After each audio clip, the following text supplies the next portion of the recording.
సకల ఘనత మహిమా ప్రభావములు సర్వలోక దేవునికి చెందును గాక. సర్వలోక దేవుడు అంటే సర్వ సృష్టిని తన చేతులతో తన నోటి మాటతో చేసిన ఆ దేవుని గురించి చెప్తున్నాను. సకల ఘనత మహిమ ప్రభావములు ఆ దేవునికి ఎందుకు చెప్తున్నానంటే, మనము ఆ దేవునికి చెందవలసిన ఘనత మహిమ ప్రభావములు మనము దొంగలించకూడదు. అయితే ఈరోజు అంశం, పోయిన వారం మనం చూసినట్లయితే దేవుని చిత్తం ఏమిటి, పరలోక మర్మాలలో మనం తెలుసుకున్న అంశాలు ఏంటంటే దేవుని చిత్తం ఏమిటి, తర్వాత మనం చేయవలసిన పని ఏంటి, ప్రతి ప్రణాళిక యేసయ్య ఏ విధంగా మనకు చెప్పాడనే సంగతులు మనం చూసాం. అయితే ఈరోజు రెండు ముఖ్య అంశాలు మనం చూడబోతున్నాం. మొదటిగా బైబిల్లో ఉన్న క్యారెక్టర్స్, అంటే ఎంతోమంది ప్రవక్తలు, ఎంతోమంది దేవుని బిడ్డల పేర్లు అక్కడ ఉన్నాయి.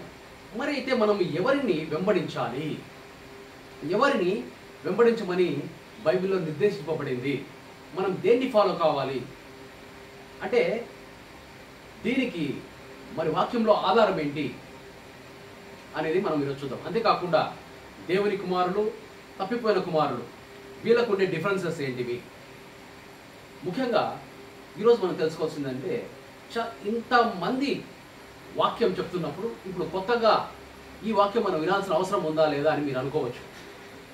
అయితే నేను చెప్పేది ఏమంటే, ఇవి దేవుని మర్మాలు. కొంతమంది యేసయ్య చెప్పినట్టుగా ఉపమానాలు చెప్పినప్పుడు మత్తయి 13వ అధ్యాయం నుంచి ఉపమానాలు స్టార్ట్ అవుతాయి. అప్పుడు ఏం చెప్తారంటే, ఈ పరలోక మర్మాలు చాలామంది చూడకుందురు, వినియు గ్రహింపకుందురు అని ఉంది. మరి ఎవరికి బయలుపరుస్తాడు అంటే, జ్ఞానులకు వివేకులకు కాకుండా పసి బాలులకు బయలుపరుస్తాడు అని. అంటే నేను ఈ స్పిరిచువల్లో చాలా చిన్నవాడిని. నా తత్వం చిన్నపిల్ల మనసుని పోలి ఉంటుంది.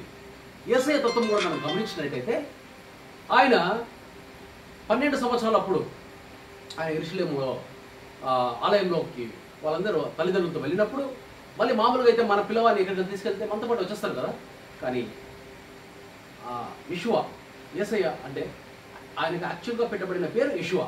అయితే ఆయన అక్కడే ఆలయంతో ఉండిపోయి అక్కడ ఉండే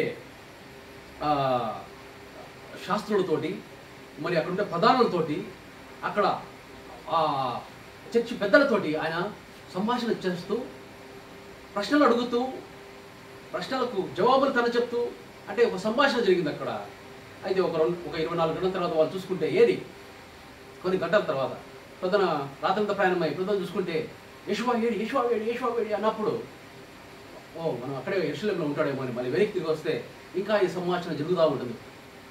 అప్పుడు ఈ మరియా కోపపడి, యెషువా ఏంటి నువ్వు చేసింది పని, నువ్వు యెరూషలేములో మమ్మల్ని వదిలిపెట్టి యెరూషలేములో ఉంటాడు, నీకేమన్నా తెలివి ఉందా, నీకు అసలు బుర్ర ఉందా అని అడిగినప్పుడు యెషువా చెప్పిన మాట ఏంటంటే, మీకు అసలు బుర్ర ఉందా, నేను నా తండ్రి పనులలో నిమగ్నమై ఉండాలని మీకు తెలియదా, దీనికోసమే కదా నేను పంపబడింది అని ఆయన చెప్తాడు. అంటే దీన్ని బట్టి ఏమర్థమవుతుందంటే, చిన్నపిల్లలకు 12 సంవత్సరాల వాళ్ళకు ఉండాల్సిన మేధస్సు ఈ లోక జ్ఞానం లేదు ఆయనకి.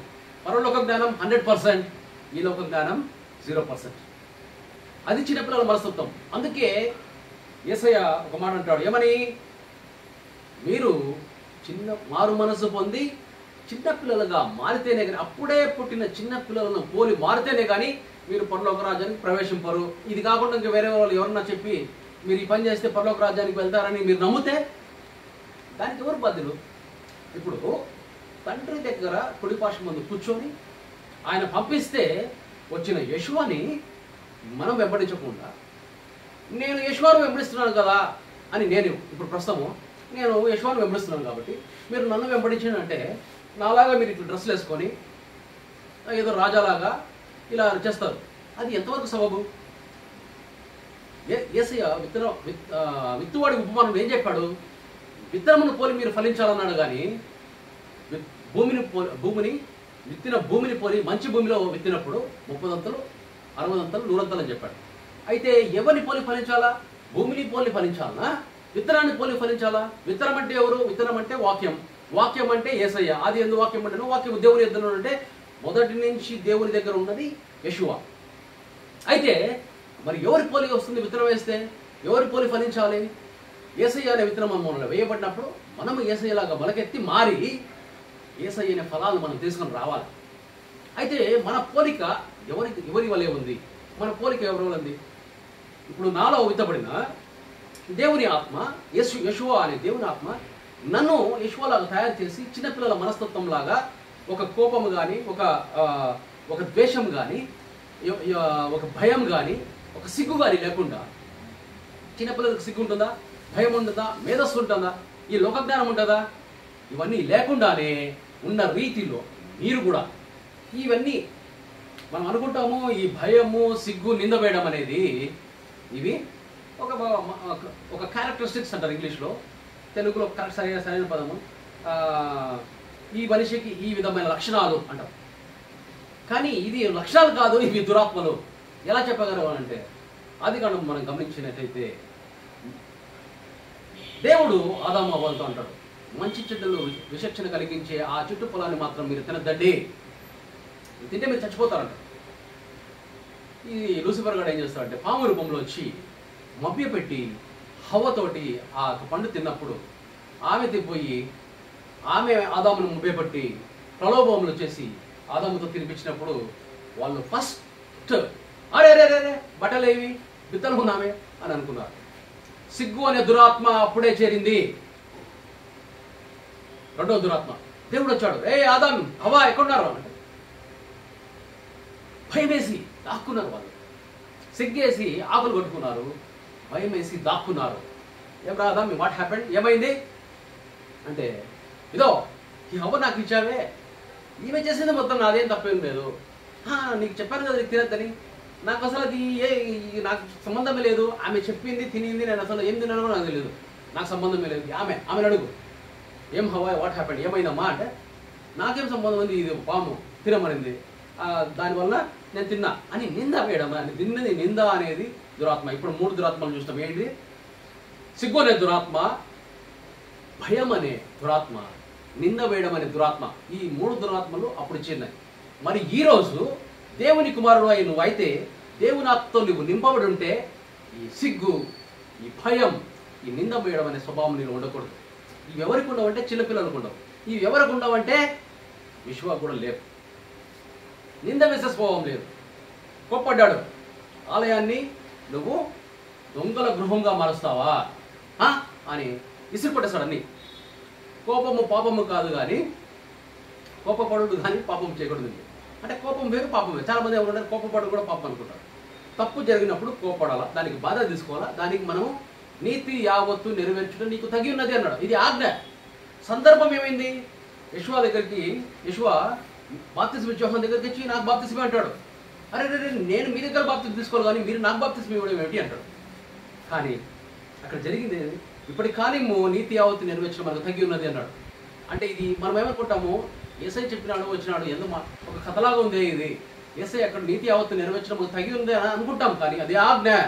ప్రతి ఒక్క నీతి మనం నెరవేర్చుట మనకు అది కర్తవ్యం, అది ఆజ్ఞ. మొట్టమొదటిగా మనం గమనిస్తే మత్తయి సువార్తలో వచ్చిన 3వ అధ్యాయంలో వచ్చిన మొదటి ఆజ్ఞ నీతి యావత్తు మనం నెరవేర్చడం మనకు తగి ఉన్నది, మనం నెరవేర్చాలి. దేవుని కుమారుడిగా అది నీవు చేయవలసి ఉంది. ట్రాఫికే కదా, 1 వేలో పోతాలే, అందరు కాపీ కొడుతున్నారు కదా అంటే అందరు చేసే పని మనం చేయవలసిన అవసరం అయితే లేదు. అయితే అలాగే దేవుని కుమారుల లక్షణాలు, తప్పిపోయిన కుమారుల లక్షణాలు ఏ విధంగా ఉంటాయి? దేవుని కుమారుల లక్షణాలు విత్తనమును పోలి ఉంటాయి. విత్తనం అంటే యేసయ్యను పోలి ఉంటాయి. యేసయ్య పోలి ఉన్నప్పుడు యేసయ్యను వెంబడిస్తాయి. యేసయ్య పోలికలు ఏమో తెలుస్తాయి. మనం ఏం చేస్తున్నామంటే యేసయ్య ఇంకో మాట అంటాడు, ఈ నా మాటలు విని దీనిని గైకొని ఎడల మీరు బండ మీద ఇల్లు కట్టుకున్న వారిలాగా ఉంటారు. ఎన్ని తుఫానులు వచ్చినా, ఏ గాలి బాణ ఏమి వీసినా కానీ అది భద్రంగా ఉంటుంది. అయితే ఈ నా మాటలు విని దాన్ని గైకొనకుండా దాన్ని చేయకుండా నువ్వు ఉంటే, నువ్వు అప్పుడు ఒకవేళ గైకొని అవి చేస్తే పరలోకంలో నువ్వు అత్యధికుడు అవుతావు, అంటే అత్యధికుల స్థానాల్లో ఉంటావు. నువ్వు గైకొని అది బండ మీద కాకుండా నువ్వు ఇసుక మీద కట్టిన ఇల్లులా ఉంటుంది, పడిపోతుంది.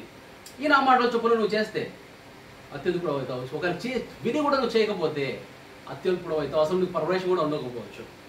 చాలామంది అనుకుంటారు, ఇప్పుడు మొన్న చెప్పిన మాటలు నేను చెప్పాను, నాకు అన్నీ తెలుసు, నేను చిన్నప్పటి నుంచి నేను చర్చిలో పుట్టి పెరిగినోని, మా నాన్న పాస్టర్, అది ఇది అని మనం అనుకుంటాం. మీ నాన్న క్రైస్తవుడు అయినంత మాత్రాన నువ్వు క్రైస్తవుడు కావు. క్రైస్తవుడు అంటే ఏంటంటే క్లోన్స్ అంటారు ఇంగ్లీష్లో, తెలుగులో పోలిక, అచ్చుగుద్దినట్టు పోలిక. అంటే ఈ బాడీలో కాదు. దేవుడు అంటాడు వీళ్ళను మన పోలికలో తయారు చేద్దామంటాడు. మనుషులను చేసింది దేవుని పోలికలో. దేవుడు ఆత్మ గనుక ఆయనను ఆత్మతో సత్యముతో ఆరాధించడం. దేవుడు ఆత్మ. మనలో ఈ శరీరము ప్రాణము మేధస్సుతో పాటి మనకు దేవుడు ఆత్మ ఇచ్చాడు. ఆ పోలిక గురించి దేవుడు చెప్తున్నాడు. ఇప్పుడు మన పోలిక దేవుని యేసయ్య ఆత్మ పోలిక. యేసయ్య కూడా దేవుడు ఆత్మ, దేవుని కుమారుడైన యేసయ్య యెషువా కూడా ఒక ఆత్మ. దేవుడు అప్పుడు లూసిఫర్ పడిపోకముందు లూసిఫర్ను తయారు చేసింది ఎవరు? దేవుడే. లూసిఫర్కు తండ్రి ఎవరు? దేవుడే. యేసయ్యకు తండ్రి ఎవరు? దేవుడే. ప్రధాన దూతలకు ఇంకా ఇద్దరు ప్రధాన దూతలు, గ్యాబ్రియలు, మిఖాయేలు, వాళ్ళ తండ్రి ఎవరు? దేవుడే. దేవదూతలకు తండ్రి ఎవరు? దేవుడే. అంటే ఆ సృష్టికర్తను సృష్టించిన అతన్ని మనం దేవుడు అంటాం. ఎవరిని సృష్టించాడు? సర్వలోకాలను నోటి మాటతో తన చేతులతో చేశాడని నేను ఇందాకే చెప్పాను. అయితే యెషువా చెప్పిన తర్వాత ఏమైందంటే, దేవుని కుమారులకి, తప్పిపోయిన కుమారులకి ఏంటంటే, దేవుని కుమారులు యెషువాను వెంబడిస్తారు, పసి బాలులాగా ఉంటారు, స్వచ్ఛంగా ఉంటారు, వాళ్ళు హృదయశుద్ధి కలిగి ఉంటారు. హృదయశుద్ధి కలిగిన వారు దేవుని చూస్తారు. హృదయశుద్ధి కలిగిన వారు ధన్యులు. నీ జీవితం ధన్యమవుతుంది నీకు హృదయశుద్ధి. నీకెప్పుడు కపటము, పక్కింటోడు ఏం చేస్తున్నాడు, ఎదురింటోడు ఏం చేస్తున్నాడు, వాళ్ళలాగా నేను ఉండాలంటే నువ్వు ఉండలేవు. అసలు వాళ్ళలాగానే నువ్వు ఉంటే నువ్వు ఎందుకు? అసలు ప్రతి మనిషిని డిస్టింక్ట్గా, డిఫరెంట్గా, వేరుగా తయారు చేస్తాడు. ఈ 5,000 5 రకాలుగా ఉంటాయి. దానికి ఒక కర్తవ్యం ఉంది, దానికి ఒక కార్యం ఉంది, దేవుని ప్రణాళిక ఉంది. అన్ని వేలు ఒకేలాగా చేస్తే నువ్వు ఎలా తింటావు? నువ్వు దేనైనా ఎలా పట్టుకుంటావు? ఎప్పుడన్నా ఆలోచించావా అసలు ఎందుకు ఇలా ఉన్నాయి? అలాగా డిఫరెన్స్ ఏవైతే ఈ యొక్క డిఫరెన్సెస్ ఉన్నాయో, ఏవైతే ఈ విభేదాలు ఉన్నాయో, అవి అయితే కొన్ని ఇలా చేయబడ్డాయి అంటే అది ఒక ప్రణాళిక ప్రకారం చేయబడ్డాయి.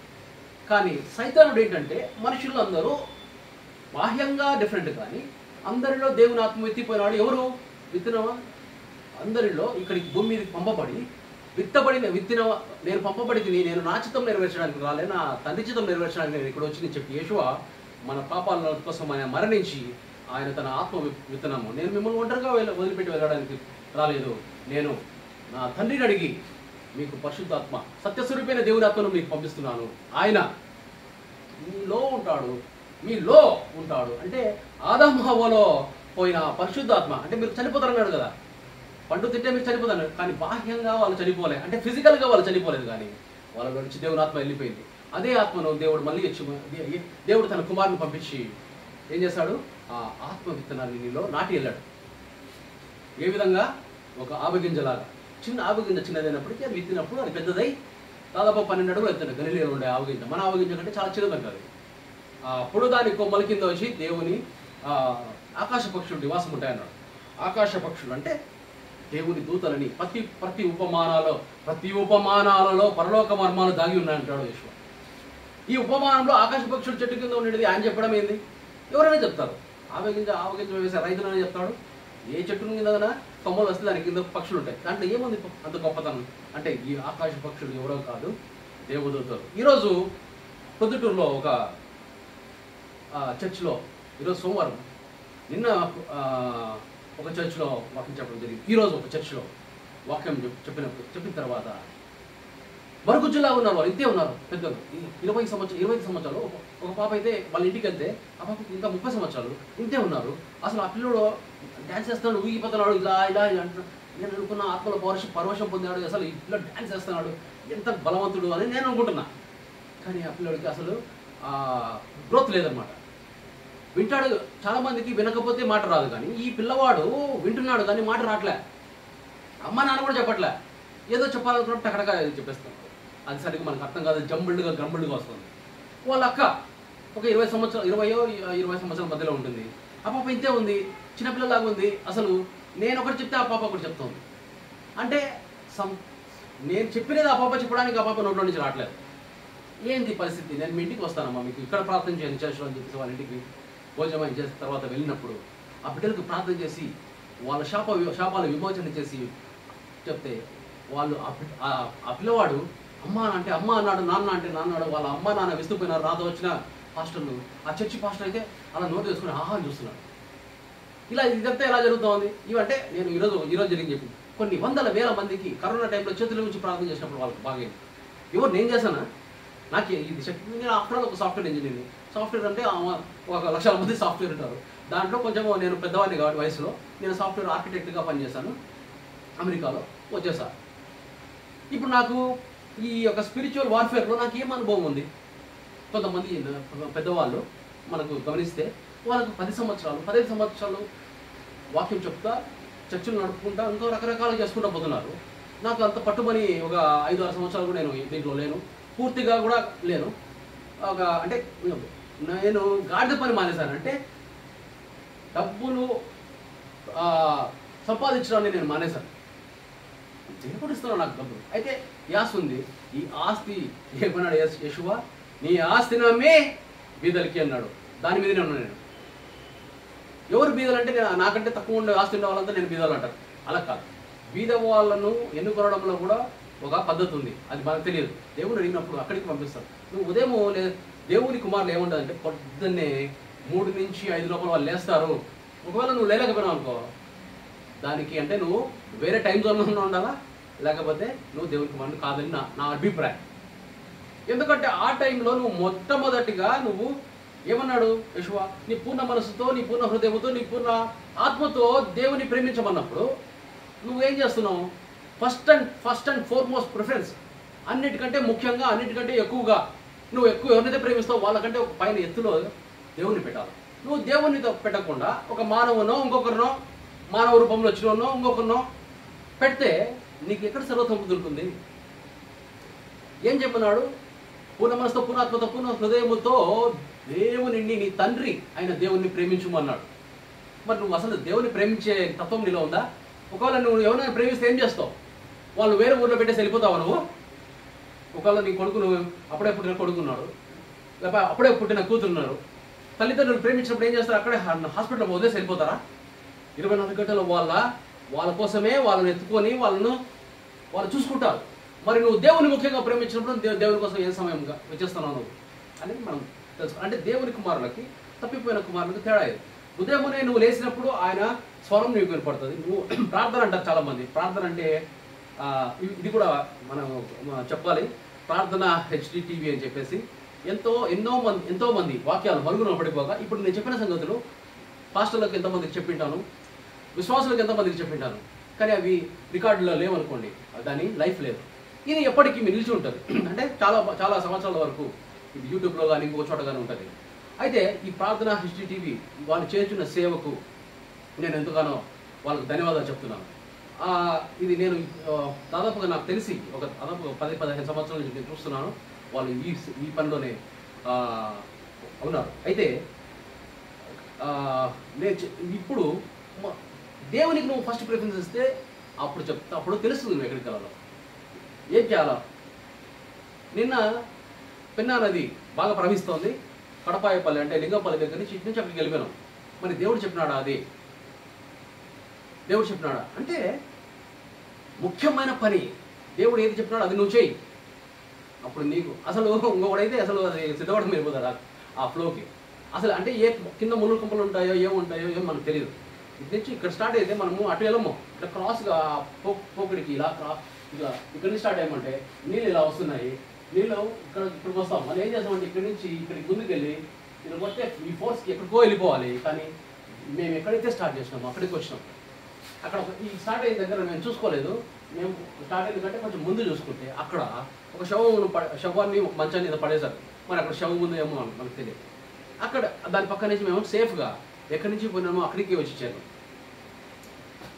అంటే నీ లైఫ్లో ప్రతిదీ ఒక ఏముంటుంది, అద్భుతం ఉంటుంది. అంటే ఈ అద్భుతం అనేది for a man of God, for a son of God ఏమవుతుందంటే every supernatural thing is a natural thing. అంటే ప్రతి అద్భుతం సాధారణంగా జరిగిపోతుంటాయి అన్నమాట. ఏదో సపరేట్ దాని గురించి ఆశ్చర్యపోవాల్సిన అవసరం మనం. అయితే మరి ఏంటి ఇలా ఈ వస్త్రధారణ ఏంటి, ఏం మహారాజా నువ్వు అని అడుగుతారు. అవును, నా తండ్రి రాజులకు రాజు ప్రభులకు ప్రభు అయినప్పుడు నేను కూడా ఒక కుట్టి అంటే ఒక చిన్న రాజుని. ఎందుకు ఏం చేస్తున్నానంటే చాలామంది వేరే వేరే వాళ్ళు ఏం చెప్తారంటే ప్రార్థనలు, వాళ్ళ ప్రార్థనలు గమనిస్తే నేను పాపిని, నిన్నటికి నిన్న అపరాధిని యేసయ్య అని ఒక పాప పడుతుంది.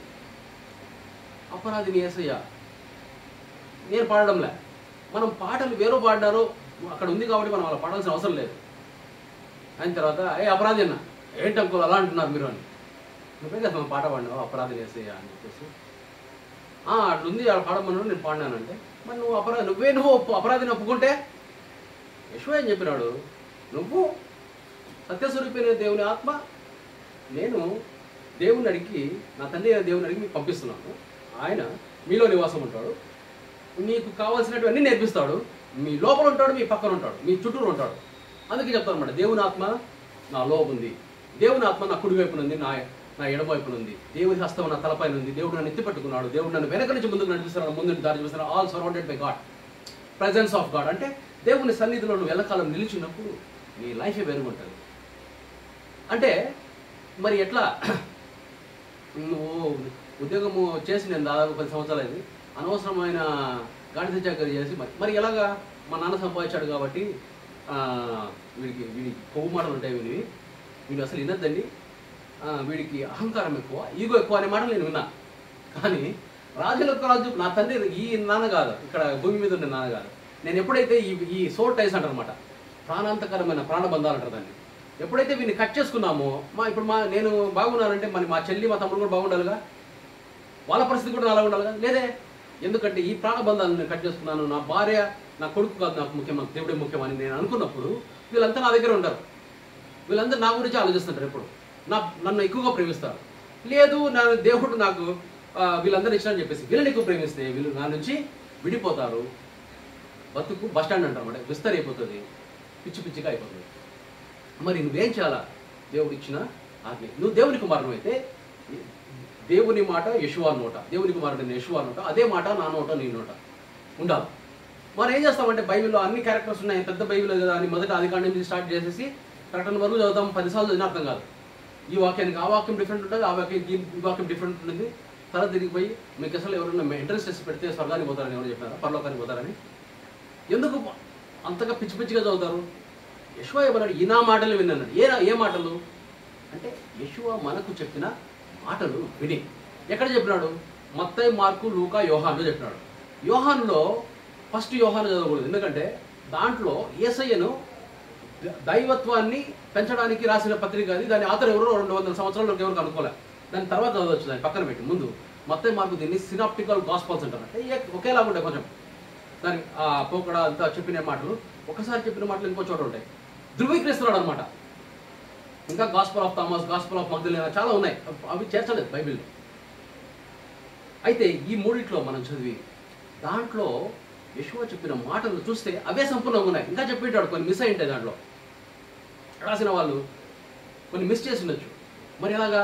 సత్యస్వరూపైన దేవుడు, సత్యస్వరూపైన దేవుని ఆత్మ నేను నివసిస్తున్నప్పుడు ఆయనే నీకు అన్ని నేర్పిస్తాడు. ఆయన ఈ మర్మాలు నాకెవరు చెప్పారు?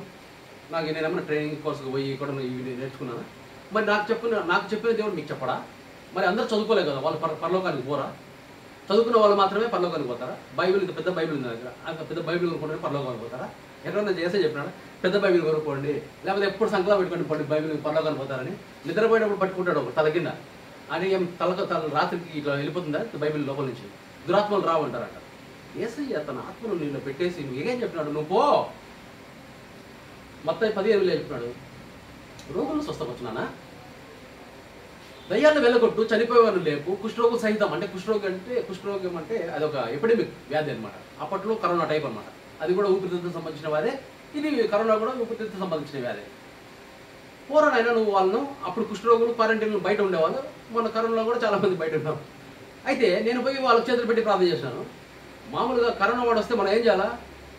నువ్వు దేవుని కుమారుడు అయితే వాళ్ళ పరిగెత్తిపోయి వాడిని పట్టుకొని వాడిని కీల్ చేస్తే వాడు పోయి మళ్ళీ వాడు 10 మంది కీల్ చేస్తాడు. ఇప్పుడు పాస్టర్లు ఏం చేస్తారంటే వాడు మనకి పక్కగా కరోనా ఉందంటే వీడు పరిగెత్తాడు ముందు ఫస్ట్. అసలు పాస్టర్ అనే పదమే లేదు. పాస్టర్ అంటే గ్రీన్ పాస్చర్, పాస్చర్ అంటే పచ్చిక బయలు.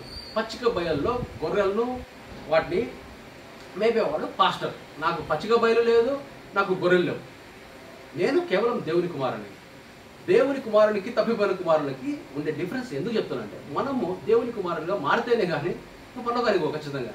ఆహా, నరకంలో ఎట్లుంటుందో ఒక పాట ఉంటుంది. నరకంలో ఒక డీజే పెట్టి డ్యాన్స్ ఉంటుంది అనమాట. అక్కడ చెప్తా అంటే అంత బాగుంటుంది అనుకోద్దండి. 4 స్టెప్స్ ఉంటుందండి. 4 స్టెప్స్ తీసుకోండి, ఒక దోమను లేకపోతే చీమను తీసుకోండి, దాన్ని పెట్టుకొని ఏదైనా మంట పెట్టేది కింద క్యాండిల్ కానీ లైటర్, మామూలు ఇట్లా లైటర్స్ కొత్త సిలిండర్ దగ్గర బాగా తెలుసుంటుంది, అది పెట్టండి. ఆహా, అది పాడుతుంది పాట. ఆ పాట కొద్దిసేపు అయిపోతుంది. కానీ ఒకవేళ ఆ పాట నీకు పురుగు చావదంట. ఇప్పుడంటే పురుగు టక్కని 1 సెకండ్కో 2 సెకండ్లు చచ్చిపోతుంది. ఒకవేళ పురుగు తాగకపోతే ఆ డాన్స్ ఉంటుంది. ఆహా, అవసరమా మీకు అది? మరి అవసరం కాకపోతే నువ్వు ఏం చేయాలి? ఒకవేళ నీకు ఆత్మ గురించి తెలియకపోతే నువ్వు కేవలం జంతువులాగా జీవిస్తున్నావు. జంతువుకు ఆత్మ ఉండదు కాబట్టి నీకు ఆ సంపాదన మీద ఆసక్తి ఉంది, ఓహో నీకు ఆస్తి మీద ఆసక్తి ఉంది, ధనాపేక్ష ఉంది, గుడ్. మరి జంతువుకు ధనాపేక్ష లేదంటే, ధనాపేక్ష అంటే ఏంటి? ఫుడ్ మనకు రావడానికి మనం వేసుకునే బట్టలు ఒక నిలువ చోటు, ఇది నాది. కుక్క ఏం చేస్తుంది? పోయి పాస్ పోసుకుంటుంది, ఇది నాది అని. ఇంకా కొంచెం పెంచుకుంటూ పోతుంది, కొంచెం పెద్దగేటప్పుడు ఇంకా కొంచెం దూరం పోయి పాస్ పోస్తుంది. ఆ టెరిటరీలోకి వేరే కుక్క వస్తే ఇవి ఓ అని. అదే మనం చేస్తున్నాం. రాజ్యాధికారం, ఈ రాజ్యాధి కోసం వాడు ఆ రాజ్యాధికారం కొట్టుకొని వస్తున్నాం. ఇవన్నీ మళ్ళీ సీఎం జైల్లో కానీ ప్రధానమంత్రి చైర్లో కూర్చుంటే ఐఎమ్ ద కింగ్ అనుకుంటాడు. కాదు, చీఫ్ మినిస్టర్ అంటే సేవకుడు అని అర్థం. మనం వానికి జీతం ఇస్తున్నాం, రేపు పని చేయరా బాబు అని. వాడు పని చేయకపోతే వాడిని మనం నిలదీయాలి. ఇప్పుడు ఏమైపోతుంది? ఎవడి పని చేయడంలా, అవి పక్కన పెడదాం. దేవుని కుమారుడు తప్పిపోయిన దేవుని కుమారు లక్ష్యాలు ఏముంటాయంటే, నాకు అన్నీ తెలుసు, ఏం అసలు నేను చిన్నప్పటి నుంచి చచ్చిపోతానా, వీనికి ఏం తెలియదు, వీడు నిన్నగాక మనుషుడు ఇంకేం తెలియదు అని వేరే యేసయ్య చెప్పింది కాకుండా ఇంకొకటి చెప్పింది వింటారు. కానీ యేసయ్య ఏం చెప్పినాడు? నీ వెనకాల అప్పుడు వస్తున్నాడు, వాడు గొర్రెతోని కప్పుకున్నాడు, వాడు గొర్రె కాదు, వాడు రోడేలు, వాడు నిన్ను చీల్చిదిద్దాడు అని చెప్పినాడు. అంటే ఏమర్థం? నన్ను వెంబడించని యేసయ్య చెప్పినాడు, నా వెనకాల ఇంకొకడు వస్తాడు, వాడిని వెంబడించమని చెప్పినాడు.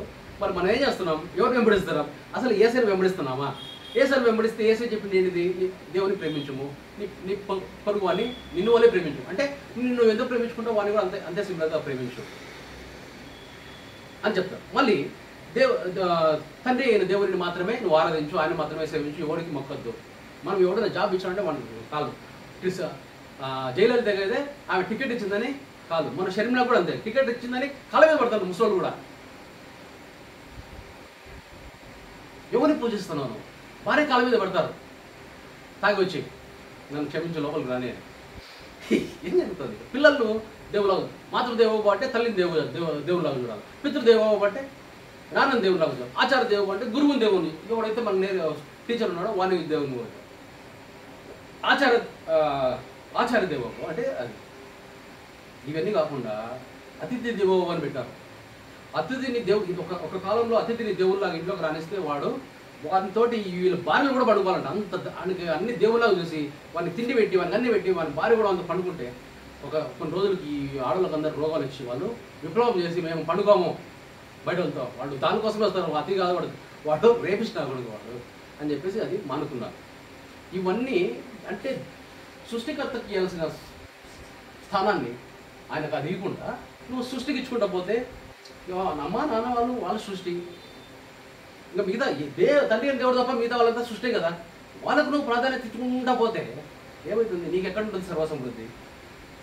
ఇప్పుడు మనం చెప్పా సోపులు ఒక 30 సోపులు, దాంట్లో 20 ఫ్లేవర్స్ ఉన్నాయి. రోజు, జాస్మిన్, లిల్లీ, ఇవి. నా ముఖానికి నాకు ఉండే ఖరీదానానికి నాకు అవి అవసరమా? నా వయసు 51 సంవత్సరాలు, అది అవసరమా? ఫేస్ వాష్లు మొన్న ఎంచుకుంటే దాదాపు 7 అనుకున్నా కానీ 10 ఉన్నాయి. మేకప్ కిట్లు ఈ 51 సంవత్సరాలు అవసరమా ఇవి? కానీ ఎందుకు ఉన్నాయంటే అదంతే. దేవుని కుమారుడు అంటే రాజులకు రాజు అయిన ప్రభులకు ప్రభు అయిన దేవుడు కుమారుడు అంటే నాకు వద్దనే వస్తుంది.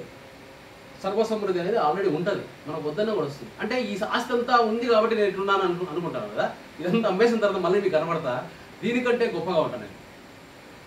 ఎందుకంటే ఎప్పుడైతే దేవుడు చెప్పింది నువ్వు చేసినావో, దేవుని బాధ్యత నువ్వు నిర్వర్తించినావో, ఆయన దూతలు వచ్చేసి నీ బాధ్యత నీకు పరిచయం చేస్తారు. వాళ్ళే వచ్చి ఇప్పుడు నేను బాగా చేశానంటే నాకేమైనా తెలుసు వాళ్ళు బాగా చేయాలను, ఎక్కడో వీపు మీద వద్దాను నువ్వు వచ్చేసిన వాడికి వాడికి ఎందుకు వీపు మీద నొక్కుతారంటే చాలామంది, ఎవరు నొక్కరు, నేను అది కొత్త ఒక పద్ధతి నేర్చుకున్నాను. ఆ వీపు మీద నొప్పుడు పటా అంటుంది అన్నమాట ఈ కారోప్రాక్టిక్ గోల్స్. ఏందో చేసినాడు రా, ఇరిగిపోయింది నా ఎమ్మగల దేవా అంటాడు. అప్పుడు అంటే వాడు ఈగో అహం చచ్చిపోతుంది. కొంతమంది ఏం చేస్తారు, ఈ అహం కావాలంటే బెల్ట్ తీసుకుంటారు. బెల్ట్ తీసుకుని కొడితే వాడి అహం ఎంత అహం అయినా కానీ తగ్గిపోతుంది. ఇట్లా కొన్ని అహం కొంతమంది తోస్తారు వేసి ఎస్ నా ఉన్నని, వాడు కింద పడిపోయినప్పుడు బ్యాలెన్స్ పోయి అమ్మ పడి తల పగిలిపోయింది కదా అని దేవా అంటాడు, వాడి అహం తగ్గి ఉంటుంది. అప్పుడు స్వస్థతలు స్టార్ట్ అవుతాయి. ఇలా ఎందుకు చూస్తారు వీళ్ళు అని మనకు అర్థం కాదు కొన్నిసార్లు. మన అహం తగ్గడానికి ఇవి మార్గాలు అన్నమాట. ఇవి స్పిరిచువల్ వార్ఫేర్లో ఉన్నప్పుడు ఒకటి తెలుస్తూ ఉంటాయి అన్నమాట. అసలు కొన్నిసార్లు తాకాల్సి ఉంటుంది, కొన్నిసార్లు తాకాల్సిన అవసరం లే. ఇవన్నీ కొన్ని పోగా తెలుస్తుంది. ఏమైపోతుందంటే ఇది తర్వాత మోసపోతుంది, స్టీరియో టైప్ అయిపోతుంది అన్నమాట. ఓహో ఇంతేనా, ఇంకా దేవుడితో మనకు సంబంధం ఉండదు. నాకు అన్నీ తెలుసు, నేను పోయి ఇంకా హీలింగ్ చేసుకుంటూ ఉంటా. ఏసైకి ఎట్లా పరిగెత్తుకున్నా నా కోసం కూడా అట్లా పరిగెత్తుకొని వస్తారు. నాకు ఎవడంటే వాడు డబ్బులు మొహాన్ని పడతారు. వాళ్ళ కుటుంబం పేద కుటుంబం, అంటే పేద కుటుంబం కాదు.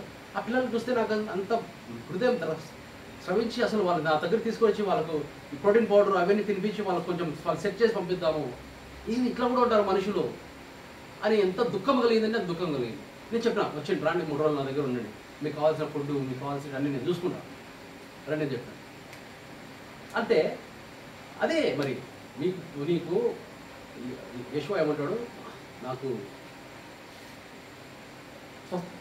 నాకు బాగలేనప్పుడు మీరు నాకు వైద్యం చేస్తుంది, నాకు ఆకలి వేసినప్పుడు అన్నం పెట్టారు మీరు, నాకు దాహం వేసినప్పుడు నీళ్ళు ఇచ్చారు, నాకు నిలువ నీళ్ళు లేనప్పుడు మీరు నాకు ఆశ్రయం ఇచ్చినారు. మీకెప్పుడు ఇచ్చినామయ్యా యెషువా గారు, మీకెప్పుడు ఇచ్చినాం మేమంటే అత్యల్పునికి ఆ భాగ్యునికి చేసిన ప్రతిదీ అది నాకు చేసినట్టే అన్నాడు. మరి ఎవడు చేస్తున్నాడు ఇప్పుడు ఈ కాలంలో? ఎవడన్నా పడిపోయి రోడ్డు మీద కొట్టుకుంటా అంటే కారు కూడా ఆపకూడదు, అంటే ఆపకూడదు అనుకోండి, పోయేవాడు ట్రాఫిక్ జామ్ చేయకూడదు, కానీ పక్కన ఆపి పరిగెత్తుకుంటూ వచ్చి హెల్ప్ చేయొచ్చు కదా నువ్వు. నేనేం నిన్ను ట్రాఫిక్ జామ్ చేయమంటే రూల్స్కు అగేన్స్ట్గా నీతి ఆవుతూ నువ్వు నెరవేర్చాల్సిందే. పెద్దలు మా నాన్న అంటారు, అరే ఇట్లా పోరా, ఈరోజు ఒక పెద్ద ఇట్లా పోనీ దగ్గర ఇట్లా పోతే ఒక 1/2 కిలోమీటర్ యూటర్న్ లేదు. నేను అమెరికాలో 20 కిలోమీటర్ పోయి తిరుగుని వచ్చానండి. మనం రూల్ ఫాలో అయితే మనకు ఇన్సూరెన్స్, యాక్సిడెంట్ అయిందనుకో ఇన్సూరెన్స్ వస్తుంది, నష్టం ఉండదు. నువ్వేమని కొట్టాం కానీ వాళ్ళకి ఇన్సూరెన్స్ కవర్ అవుతుంది. అంటే చిన్న విషయాలు చాలా మందికి తెలియదు. నీతి యావత్తు నెరవేర్చుంటే దాని అర్థం అందరూ చేస్తున్నారు కదా, అందరూ కాపీ కొడుతున్నారు కదా, నేను కాపీ కొడతా, అందరూ అది తింటున్నారు కదా అని మనం తినం కదా, మనకు నచ్చింది మనం తింటాం. మనం తప్పుడు ఫుడ్ మనం తినం. కుక్కలు తింటాయి, కుక్కలు కాలువలోకి వెళ్ళి తింటాయి, మనం తినం కదా. కొంతమంది వేరే వాళ్ళు పక్కనోడు వాడు దొంగగా వాడు పెన్షన్ తీసుకున్నాడు, పక్కనోడు గవర్నమెంట్ నుంచి ప్రాఫిట్ పొందినాడు, పక్కనోడు డబ్బులు ఇచ్చి బ్యాక్ డోర్లో జాబ్ సంపాదించుకున్నాడు. నేను కూడా సంపాదించుకుంటా అంటే నీకు మళ్ళీ కొన్ని రోజులకి వాడికి జాబ్ పోయి ఉంటుంది, వానికి ఏమే కానీ ఉండదు. ఏం జరిగింది నా లైఫ్లో? అయితే దేవుని కుమారులు ఒక జాగ్రత్త వహించాలి. ఏంటంటే మన నోటి నుంచి వచ్చే మాట అదేంటిది? దేవుని మాట. దేవుని మాట యెషువా నోట, అదే మాట నా నోట మీ నోట అన్నప్పుడు మన నోట్ల నుంచి వచ్చే మాట ప్రతిదీ ఆశీర్వాద వచనమై ఉండాలా. ఎవరినే కానీ మనము అరే ఇడియట్ అన్నాం అనుకోండి, వాడి కొడుకుని అని అంటాడు ఎప్పుడో చిన్నప్పుడు, నీకు పనికి మాలిన వాడా రక్క అని అంటాడు. రక్క అనేది అరవైకి వాడు బైబిల్ ఉంటుంది. రక్క అంటే యూస్ఫుల్ అని అర్థం. అయితే అట్లా అనకూడదు అంటాడు. ఎందుకంటే నీ నోట్లో నుంచి దేవుని మాట వచ్చినప్పుడు వాడు పెద్దగా కట్ట తయారైతే ఎవరు దానికి బాధ్యత? మళ్ళీ వానికి శాప విమోచన చేయడానికి అలాంటి వాడు రావాలి దేవుని కుమారుడు, వానికి శాప విమోచన చేసి వాడికి లైఫ్ సెట్ కావాలి. ఇప్పుడు ఫలించడం గురించి నేను లాస్ట్ టైం చెప్పాను, 100 అంతలు ఫలిస్తేనే కానీ ఆ 100 మంది నేను ఫలించడం అంటే ఇప్పుడు తప్పిపోయిన చేపలు, మిమ్మల్ని చేపలు పట్టే జాలరు చేస్తామంటే ఈ చేపలు ఇట్లా పట్టుకోండి, ఎప్పుడన్నా స్విమ్మింగ్లో పడి పెద్ద చేపలు పట్టుకొని, చిన్న చేపలు కూడా దొరకదు మనకి, పెద్ద చేపలు సరే చేపలు పట్ట మిమ్మల్ని చేపలు పట్టే వాళ్ళు తయారు చేస్తాను అన్నాడా. మనుషులు పట్టే జాలరు అంటే మనుషులు పట్టే చేపలు పట్టే మనుషులు లాంటి చేపలు పట్టే వాళ్ళు మనం తయారు చేస్తామన్నారు. ఏం వీళ్ళు మనుషులు అంటే వీళ్ళు తప్పిపోయిన దేవుని కుమారులు, వాళ్ళకి అక్కడే బాగుంది, వాళ్ళకి అక్కడే వాడు ఇష్టం వచ్చినట్టు వ్యభిచారం ఏమన్నా చేయొచ్చు, వాడికి ఏం రూల్ లేదు. దేవుని కుమారుల కంటే నీతి యావత్తు నెరవేర్చాలా, వీడికి నీతి యావత్తు చెడగొట్టాలి వాడు, అంటే కదా అంతే కదా, ఆపోజిట్ ఏదైనా చేయొచ్చు వాడు. అప్పుడు వాడిని పట్టుకుందాం రారా అంటే వాడు తప్పించుకుంటాడు. అనే పట్టుకొని మళ్ళీ తీసుకొని వచ్చి మనం తినకూడదు. ఇప్పుడు ఏం చేస్తానంటే వాడిని పట్టుకొని వాని ఆస్తి అంతా రే నువ్వు పాపి పాపి పాపి, వాడు పుట్టినప్పటి నుంచి అదే అంటారు. ముసలోడికి 90 సంవత్సరాలు చచ్చిపోతాడు రేపమ్మన్నాడు. నువ్వు పాపి పాపి అంటే అవును నేను పాపి పాపి. యెషూవ ఏం చెప్పినాడు? సత్యస్వరూపైన దేవుని ఆత్మ నీలో ఉంచుతాను. మనలో ఉండే ఇతరం ఒకవేళ మనము అహం చంపుకొని పెంచుకుంటే, దేవుని దూతలు మనలో ఉంటే పాపి పాపి అంటే నేను మంటి పురుగును పెట్ట పురుగు ఎవరు చెప్పినాడు నీకు? ఏసై చెప్పలేదు, ఎవడో వేరేవాడు చెప్పింటాడు. అందుకే యెషూవ చెప్పింది కాకుండా నువ్వు ఏదే కానీ తీసుకోవద్దు.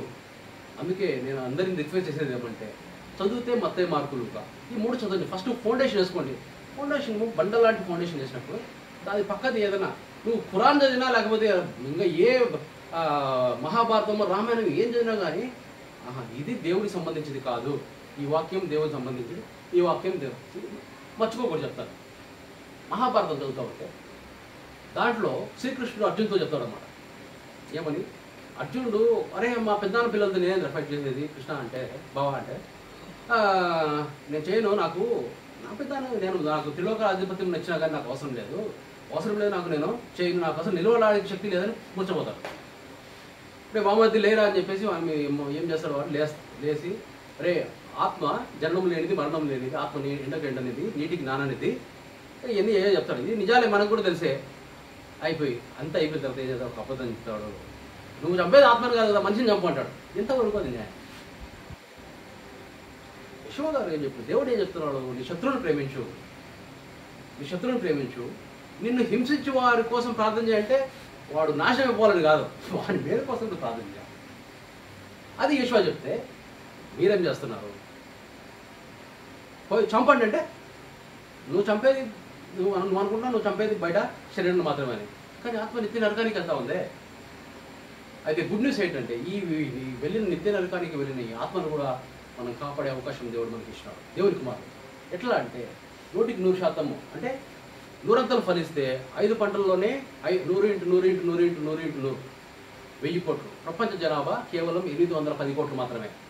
అంటే 5 పంటల్లోనే ఈ 100 విత్తనాలు పెద్దగా అయ్యి 100 విత్తనాలు అయితే వస్తాయి, ఫలాలు వస్తే ఆ ఫలాలు మళ్ళీ నాటినప్పుడు 100 × 100 అవుతాయి. ఇట్లా 5 కాపులలోనే, ఒక కాపు అంటే ఒక పంట అనుకుందాం, 5 పంటలలోనే నీకు దేవుని రాజ్యం రావాలా? యెషూవ చెప్పినట్టుగా ఆ పరలోక రాజ్యం ఎక్కడ లేదు, మీ మధ్యనే ఉన్న మాట రావాలి.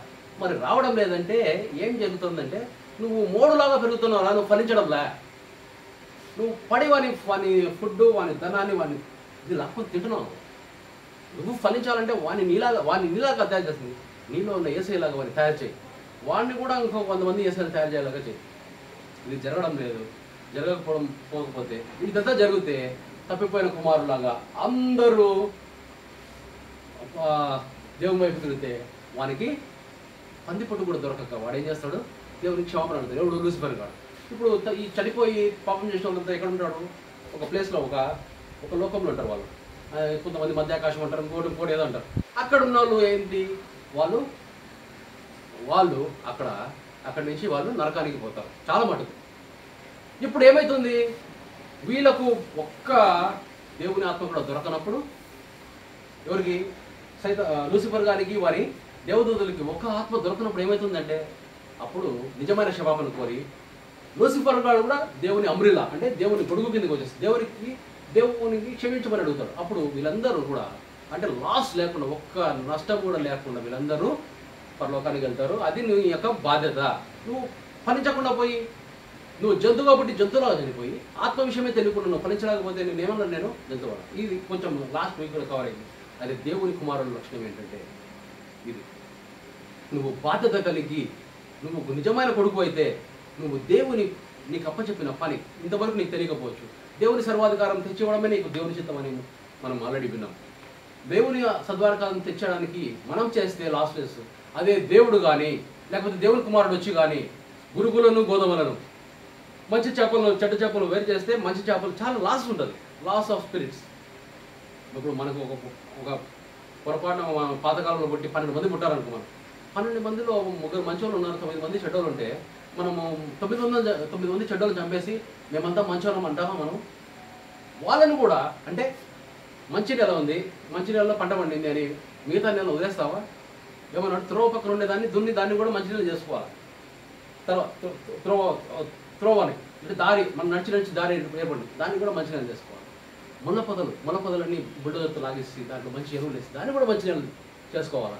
అదేవిధంగా రాతి నెల కింద రాయి ఉంది, ఫోటో రాత్రి తీసేసి అక్కడ కూడా నువ్వు అది కూడా మంచి నెల చేసుకోవాలి. లాస్ లెస్ స్పిరిట్ గెయిన్ అనేది మనకు అప్పచెప్పిన దేవుడు వచ్చిన బాధ్యత. పరలోక రాజ్యము వచ్చును గాక, నీ రాజ్యం తెచ్చును గాక అని పరలోక ప్రార్థన. ఇదేంద్రా మీరు ప్రార్థన చేస్తారు, వెరీ వాళ్ళారా, రహస్యమందు నువ్వు పో, లేకపోతే ఈ ప్రార్థన చేయి. దీన్ని పరలోక ప్రార్థన అంటారు చాలామంది. నీ రాజ్యం వచ్చును కాక, నీ చిత్తం జరుగును కాక అంటారు. మనము నాన్న అంటాడు, నువ్వు పోయేసి కూరగాయలు తీసుకురావరా, కొడుకేమన్నారా పోయి తీసుకుని రావాలా, తీసుకుపోకుండా నాన్న అరే కూరగాయలు తీసుకురాపో అంటే కొడుకు కూడా ఆ కూరగాయలు తీసుకురాపో అంటే ఎవడు రాసేది? మనకిచ్చిన బాధ్యత మనం నెరవేర్చాలా. అప్పుడు నీ రాజ్యం వచ్చిన కాకంటే నాన్న నేను తెస్తా, నాకు ఇచ్చిన బాధ్యత అది. ఇది ఎంతమంది తెలుస్తుంది? నువ్వు అసలు దేవునితో సమయం గడుపుతే కదా. నువ్వు ప్రార్థన అంటే నువ్వు ప్రొద్దులేసిన నుంచి నీ బాధలు నీ యొక్క సోద చెప్తున్నావు తప్ప నాకు ఇది కావాలా. ఇప్పుడు బస్ ఎక్కేటప్పుడు ఎక్కింటాడు ఆల్రెడీ చెన్నైకి, మా ప్రభు నేను హైదరాబాద్ పోవాలా, చెన్నై ఇటు పక్క ఉంది, యాక్చువల్గా హైదరాబాద్ ఆపోజిట్ డైరెక్షన్ ఉంది. నువ్వు ఎంత ముఖ్య ప్రార్థన చేసినావు కానీ నువ్వు మళ్ళీ పోతావేమో కానీ లేట్ అవుతుంది ప్రయాణం. మళ్ళీ అక్కడ పోవాలి, అక్కడి నుంచి ఇంకోటి బట్టి నువ్వు పోయేటప్పటికి నువ్వు అసలు బతుకుంటావు లేదు. అంటే ఊరికి ఎగ్జాంపుల్ చెప్తాను.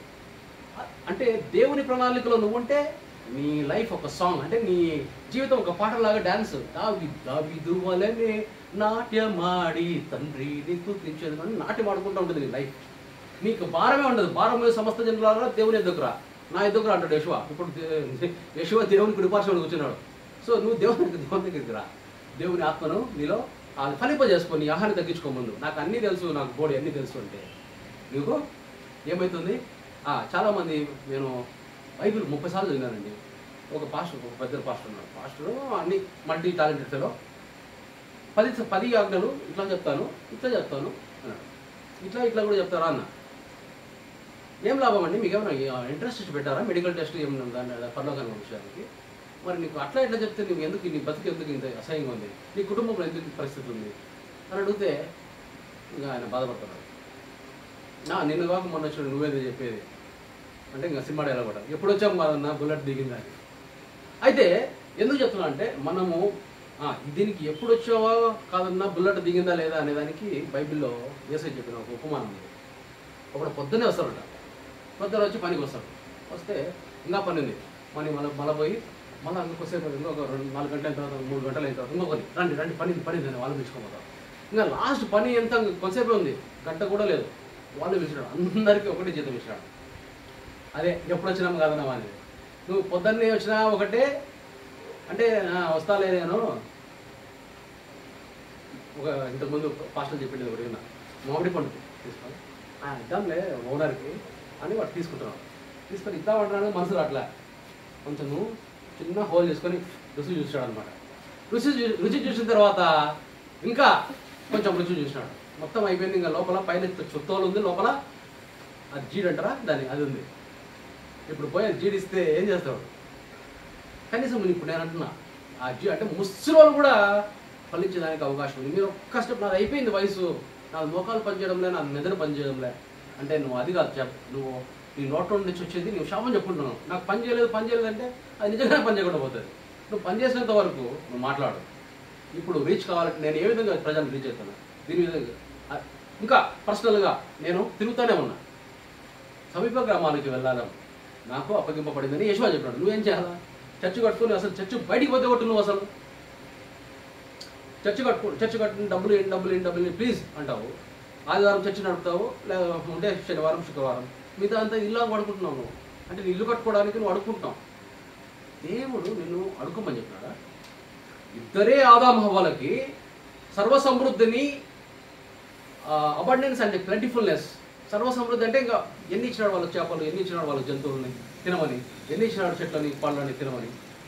మనం ఎవరైనా ఇంటికి పోతే ఈరోజు మంచి ఆహారం, నిన్న మంచి ఆహారం ఎంత తింటాం మనం? తింటే ఒక 50 గ్రామ్స్ 100 గ్రామ్స్ నాన్ వెజ్ తింటాం, చాలా అంతే.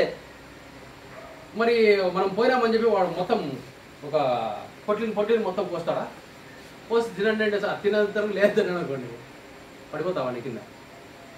కానీ అలాంటి సర్వసమృద్ధి ఇచ్చే దేవుడు మనం ఒకటో రెండో ప్లీజ్ ఇవ్వండి, మా చర్చి కట్టేదానికి డబ్బులు ఇవ్వండి. అసలు మీ ఇల్లు ఎందుకు మీరు ఇల్లు ఎట్లా కట్టుకున్నారు, ఇంత పెద్ద ఇల్లు అని అడిగిన. కట్టుకున్నాము. మీరు అన్నముకు ఎవరు అడుగుతున్నారన్న, మేమే తింటున్నాము. మరి దేవునికి ఇచ్చే దాంట్లో నీకు అడుకోవాల్సి వచ్చిందా? నీకు ఇల్లు కట్టుకునేదానికి అడుకోవాల్సింది రాలే, నువ్వు అన్నం తినేదానికి అడుకోవాల్సింది రాలే. అంటే దేవుడు నా దేవుడు, మీరు దేవుడి విషయం మాత్రం మీరు డబ్బు స్పెండ్ చేయరు. ఏం న్యాయం ఇది? అసలు మీ ఇంట్లో చర్చిలో పెట్టుకోవచ్చు కదా. చర్చ అంటే ఏంటి? ఒక ఇట్లా ఈ రూపంలో ఉండాలా, ఇట్లా ఉండాలని ఏమైనా ఉందా? నీకు ఇంత పెద్ద హాల్ ఉంది, ఇక్కడ 10 మందిని కూర్చోబెట్టుకో, వాళ్ళకు నేర్పించు, దైవజ్ఞానం నేర్పించు, ఆత్మజ్ఞానం నేర్పించు. అంటే చాలామందికి ఏంటంటే వాళ్ళకి ఆత్మ లేదు, వాళ్ళ ఆత్మలో వాళ్ళ ఉంది ఆత్మ, ఏముంది? స్త్రీ ఆత్మ ఉంది, ఇంకేం బయట దురాత్మ కూడా లేదు పాపం. చాలామందిని అడగండి మీరు, ఏమండి మీరు ఏమన్నా దయ్యాన్ని ఏమన్నా కొలుస్తున్నారా? ఎవరన్నా అడగండి, సైతాన్ని ఏమన్నా కొలుస్తున్నారా ఎవరన్నా చెప్తారా? ఎవరో అఘోరాసు వాళ్ళు చెప్తారన్నమాట, మేము ఇట్లా చేస్తున్నామని, విచిత్రమైన పనులు చేస్తున్నామని వాళ్ళు చెప్తారు. మేము డెవిల్ని పూజిస్తున్నాము, రావణాసుని పూజిస్తున్నాము అని కొంతమంది చెప్తారు. రావణాసుని భక్తులు కూడా ఉన్నారు. కానీ సైతాన్ని పూజిస్తున్నారంటే నాకు తెలిసి నా ఫ్రెండ్ సర్కిల్లో కానీ ఎవరే కానీ చెప్పరు. మరి వాళ్ళు హిందువులైనా కావచ్చు, ముస్లిమ్స్ అయినా కావచ్చు. ఇంకొక విషయం ఏంటంటే చెప్పాలి, తెలుగు బైబిల్ అరమిక్ భాష యేసయ్య మాట్లాడుకునే పదాలు కొన్ని ఉంటాయి. రక, తలైతు కుమి, ఎఫత, ఏలి ఏలి లవాస భక్త. ఎందుకు అన్ని తర్జుమాలు అవే ఉన్నాయంటే వాళ్ళు చాలా మటుకు వాడుక భాషలో అరమిక్ భాషలో కూడా యశ్వాని పిలిచేవాళ్ళు, నో ప్రాబ్లం. అయితే అరబిక్ భాషలో మన బైబిల్ ఎప్పుడైనా ఎవరు చూసారా? దాంట్లో దేవునికి ఏం పదం ఉంటుంది? పెద్ద గొడవ జరిగింది అక్కడ. అల్లా అని ఉంటుంది దాంట్లో. ఏంద్రా ఇది? వాళ్ళు అడిగినారు, అల్లా మీరెట్లా వాడతారండి అంటే డిక్షనరీ చూసుకోండి. అల్లా అంటే ఇంగ్లీష్లో గాడ్ ఉంది, వాళ్ళ అరబిక్ టు ఇంగ్లీష్. అరబిక్లో తెలుగు డిక్షనరీ ఒకలా ఉంటే దాంట్లో అరబిక్లో అల్లా అంటే ఇక్కడ దేవుడు ఉంది. అల్లా అనేది పేరు కాదు మూర్ఖమానవులారా, అల్లా అనేది ఆ భాషలో దేవుడు. ఇప్పుడు చాలామందిని పోయి ఈ భాషలో వాళ్ళు ప్రార్థన చేస్తుంటారు. హల్లెలూయా అంటే ఏంటంటే అంటారు. దేవునికి స్తోత్రం అనేది హల్లెలూయా. హలాల్, మన హలాల్ మటన్ చికెన్ అని చూసుకుంటాం. హలాల్ అంటే స్తోత్రం. యా అంటే యాహ్వేలో యా, దేవుని పేరు అనుకునేది దాన్ని పూర్తిగా ఉచ్చరించకూడదు అని. ఇవన్నీ దొరుకుతాయి మనకు, ఇక్కడ కొంచెం రీసెర్చ్ చేస్తే దొరుకుతాయి. కానీ దొరకనిది ఏంటిదంటే ఉపమానాల్లో ఉన్న స్వర్గలోక మర్మాలు. మన బాధ్యత ఏంటిది అనేది మనకు దొరకదు. దేవుని కుమారులు ఎలా ఉంటారు, దేవుని లేని వారు ఎలా ఉంటారు? దేవుని లేని వారిలో ఏముంటుంది? దురాత్మ ఉండకపోయినా కానీ వాళ్ళ స్వీయ ఆత్మ ఉంటుంది, సొంత ఆత్మ ఉంటుంది. చెప్పాను, సొంత ఆత్మ ఈక్వల్ టు దురాత్మ. నీ సొంత ఆత్మనే నువ్వు ఫాలో అయిపోతే నీకు నరకంలో సాంగే. జాగ్రత్తగా మన జీవితం, ఒకవేళ దేవుని తెలుసుకోకుండా నువ్వు కేవలం నాకు అన్నీ తెలుసు అని ముందుకు పోతే నీ పరిస్థితి ఏంటి?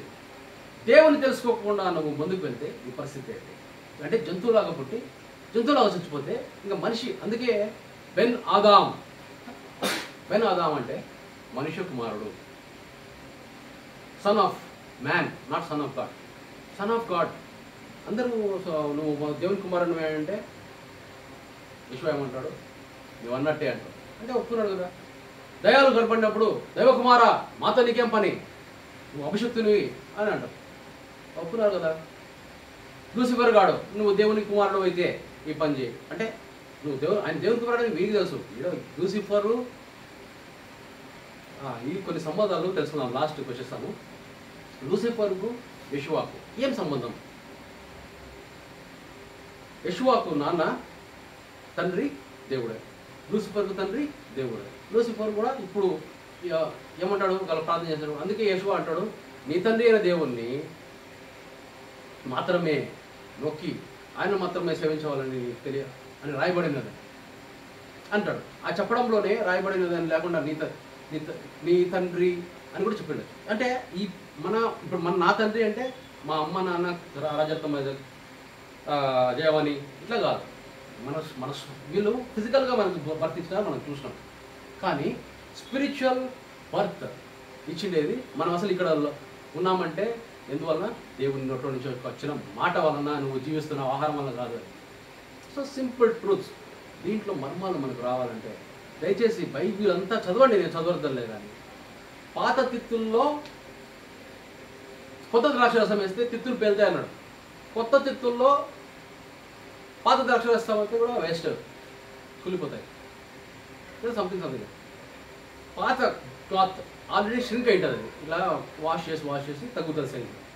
అది కట్ అయితే నువ్వు కూడా పాతదే వేసి కుట్టాలా. దాంట్లో కొత్తది వేసి మళ్ళీ వాష్ చేసినప్పుడు కొత్తది సింక్ అయిందంటే పాతది ఇంకా చిరిగి పెద్దది అవుతుంది. ఇంకా పాత నిబంధన కొత్త నిబంధన రెండు మిక్స్ ఎందుకు అవసరమా? ఇప్పుడు ఇంతకుముందు ఈ ఇట్లా ఫోన్ తిప్పే ఫోన్ ఉన్నాయి, క్రింగ్ క్రింగ్ అనేవి, అది అయిపోయింది. ఇప్పుడు నెక్స్ట్ లేటెస్ట్ వచ్చింది, ఇంకొక లేటెస్ట్ వచ్చింది, మళ్ళీ వెనక్కి పోయి క్రింగ్ క్రింగ్ లేకపోతే ఇట్లా వస్తారు బటన్స్ ఉంటాయి. అది వాడతామా? వాడము. ఎందుకు? అది అయిపోయి పాతది. అప్పుడు వాళ్ళు మోషే చెప్పినాడు కొన్ని ఆది కాండం నుంచి గ్రంథాలు రాసింది. తనహా ఆ గ్రంథాలు కొన్ని గ్రంథాలు మోషే రాసినాడు. ఆయన కూడా తప్పు చేసినాడు. ఎస్ఐ క్లియర్గా చెప్పినాడు డైవర్స్ విషయంలో. పరిత్యాగ పత్రిక మోషే మీ యొక్క హృదయ కఠినం చెప్పినాడు కానీ అది మొదటి నుంచి లేదన్నాడు. అంటే కొన్ని యాడ్ చేసినాడు మోషే తనకు సౌలభ్యాల కోసం. వాళ్ళను నమ్ముతావా? యేషువ రాకముందు ఉండే పరిస్థితి వేరు, నీలో అప్పుడు వాళ్ళలో దేవుని ఆత్మ లేదు. అప్పుడు పరిస్థితి వేరు ఉంటుంది. నీకు దేవుని ఆత్మతో నింపబడిన తర్వాత ఇంకొక పరిస్థితి ఉంటుంది. ఇప్పుడు మానవాళ్ళందరిలో దేవుని ఆత్మ ఉంది, కనీసం గింజ రూపంలో ఉండాల్సిందే గ్యారంటీగా. చెట్టు రూపంలో అంటే ఇంకా బెస్ట్. అది అంటే ఇప్పుడు నీకు బైక్లో ఒక డాటే ఉంది, ఉపయోగంలే, స్టార్ట్ అయితే ఆఫ్ అయిపోతుంది అంతే. ఇంకా అంటే సెల్ ఫోన్లో లాస్ట్ ఒకటి బ్యాటరీ అయిపోతుంది, ఇట్లా ఇట్లా కొట్టుకుంటుంది, ఎప్పుడు ఆఫ్ అయిపోతుంది అది. ఆన్ చేస్తే మళ్ళీ అట్లే ఆఫ్ అయిపోతుంది. అది విత్తనం అంటే. నీ పెట్రోల్ ఒక డాట్ ఉంది, లేదు కొంచెం మిడి ఉందనుకో, అప్పుడు ఏం చేయాలంటే నువ్వు పెరుగుతూ ఉన్నావు, ఇప్పుడు పక్కన ఒకని ఏక మనసు కలిగి పట్టుకో ఉండాలి. ఒరే ఆడి పోదాంరా అంటే నువ్వు కూడా వాడిని ఒప్పించి వద్దని చెప్పాలా, లేదా నోరు మూసుకొని కలిసిపోవాలి. అది ఏక మనసు అంటే. అది ఎక్కడికైనా పోవాల్సింది నువ్వు. లేకపోతే నీకు దిమానుసుకుందంటే సైతాన్ కూర్చొని నీకు నాట్యం ఆడేస్తాడు, వాడు డ్యాన్స్ చేస్తాడు. మళ్ళీ మనం సైతాన్ మాట వినకూడదంటే మిడి ఆత్మతో నింపబడిన వాళ్ళు ఒకరికొకరు షోల్డర్ చేసుకోవాలి. లేదా ఫుల్గా ఆత్మతో నింపబడితే నువ్వు సైతాన్ని తొక్కేయచ్చు. ఇవన్నీ ఎవరు చెప్తారు? ఎక్కడ రాసినాయి ఉంటాయి, ఆ వాక్యాధారం ఉంటుంది. విశ్వ చెప్పేటాడు ఆల్రెడీ. ఆయన ఏమంటాడు? పరిశుద్ధాత్మ దేవుడు మీకు నేను చెప్పిన సంగతులే జ్ఞాపకం చేస్తా అంటాడు. చూస్తే నేను చెప్పిన సంగతులు ఎక్కడే కానీ చేసే చెప్పిన సంగతులకు డిఫర్ అయి ఉండదు. అదే దేవుని వాక్యం విన్న తర్వాత నీ జీవితము దేవునికి దగ్గరగా వెళ్ళాలా, అదే సువార్త. ఒకవేళ నీ యొక్క ఆత్మ దేవునికి ఇంకా దూరంగా పోతుంది, మధ్యలో నేను వాడు దూరుతాడు. మీరు డైరెక్ట్గా దేవుని దగ్గర మాట్లాడొద్దు. మీరు నాకు ఫోన్ చేసి అంటే నేను మాట్లాడుతాను. మీరు పాపలు, మీరు పాపం చేశారు, మీ దగ్గరికి దేవుడు రాడు. మీరు నా జోబులో డబ్బులు నింపండి, నేను చేస్తా అనేది వ్యాపారం. నాన్న కోసం డబ్బులు తీసుకోకుండా చేసేది కుమారుడు. పనివాడికి జీతం వస్తుంది, కుమారునికి వారసత్వం వస్తుంది. ఇప్పుడు మా ఇంట్లో ఎంతమంది పనులు పనిచేసిపోయినారు. మహా అంటే వాళ్ళకు పనిచేశాడు, 40 years పనిచేసాడు వాడు. బహుశా ఒక 10,000 12,000 తీసుకుంటాడు మంత్కి. అంతా కలిపినా కానీ వానికి ఇచ్చిండేది కొన్ని లక్షల్లోనే ఉంటుంది, కానీ కోటి కూడా ఉండదు. నేను వారసుని. నాకు అసలు నేను చెప్పినా నాకు నాన్న ₹1 కూడా తిన్నాను. నాకు జన్మని ఇచ్చినారు, సంపకుండా పెట్టారు, చాలా థ్యాంక్స్. ఎంతోమంది ఇప్పుడు పుట్టాన్ని చంపుతున్నారు, పుట్టక ముందే చంపుతున్నారు. అరే కన్న తర్వాత మళ్ళీ వీనికి ఎందుకు వేస్ట్ అని వాడిని నన్ను విధుల్లో వదిలేదు. నాకు చదివించినారు, నాతో టైం స్పెండ్ చేశారు. మా అమ్మ అంట నాకు 4 సంవత్సరాలు పాలిచ్చింది, మధ్యలో కూడా చనిపోయినాడు. తెలివితేటలు దానివల్ల వస్తాయంటారు, అమ్మ పాలలో తెలివితేటలు ఉంటాయంటారు. ఏమో ఉంటాయన్నారు, వాళ్ళు ఊ అన్నారు, నేను కూడా ఊ అంట. మంచిదే కదా, తెలివితేటలు లేవని చెప్పలేదు. కానీ ఈ లోక జ్ఞానము దేవుని దృష్టికి బెస్ట్. అయితే మనం ఎంత లోక జ్ఞానం ఉన్నా కానీ తగ్గించుకొని 0 చేసుకుంటేనే తప్ప నువ్వు చిన్నపిల్లలుగా మారితేనే తప్ప దేవునితో మాట్లాడదు. నాకు అన్నీ తెలుసు అనుకుంటే ఉదయకాలము వేకోజామున లేచి దేవునితో నువ్వు సమయం గడిపినప్పుడు ఆ రోజు పాట, ఆ రోజు ఆనందం. మీరు ఇది ఎట్లా చెప్పాలా? నేను అన్నీ చూసొచ్చా. అమెరికాకి వెళ్ళాను, ధనం చూసినాను, మర్సిడీస్ బెంజ్ కార్స్లో తిరిగినాను, హెలికాప్టర్స్లో తిరిగినాను, ఏరోప్లేన్స్లో పోయినా. ఇప్పుడు నేను వచ్చి మీకు అవన్నీ వ్యర్థము అంటే వేస్ట్. మీరు కూడా పోండి, టైం వేస్ట్ చేయండి, నేర్చుకోండి, అది కూడా ఫీల్ కానీ. అంటే అందరూ పోలేరు, అందరూ ఇవన్నీ చేయలేరు. కానీ నేను చెప్పేది అసలు మీరు నమ్మనే నమ్మద్దు. మళ్ళీ బైబిల్ తీయండి. ఒకవేళ చదువు రాని వాళ్ళైతే బైబిల్ తెలిసిన వాళ్ళ దగ్గరికి వెళ్ళి చదవగలిగిన వాళ్ళు, క్రిస్టియన్సే అవ్వాల్సిన అవసరం, వాళ్ళని చదవమని చెప్పండి. క్రిస్టియన్స్ ఏం చేస్తారంటే ఒక ఆల్రెడీ ఒకడు ఆ వాక్యం చదివితే వానికి చెప్పిందే వాడు చెప్తాడు. ఆత్మతో నింపబడితే కానీ దాంట్లో మర్మం వాడు చెప్పలేడు. అయితే ఒక నార్మల్ చదువుకునే వానికి పిల్లలతో చదివించుకున్నామంటే వానికి ఏం తెలియదు, నీకేం తెలియదు. దేవుడు దాంట్లో ఆత్మీయ మర్మం అని చెప్తాడు. ఎందుకంటే మనుషులు నేర్పించేదానికంటే, మనుషులు డైరెక్షన్ ఇచ్చేదానికంటే దేవుడు డైరెక్షన్ ఇచ్చేది నేను స్వతహాగా అనుభవించాను. దేవునికే సకల ఘనత మహిమ ప్రభావములు చెందుగాక. ఎన్ని మినిట్స్?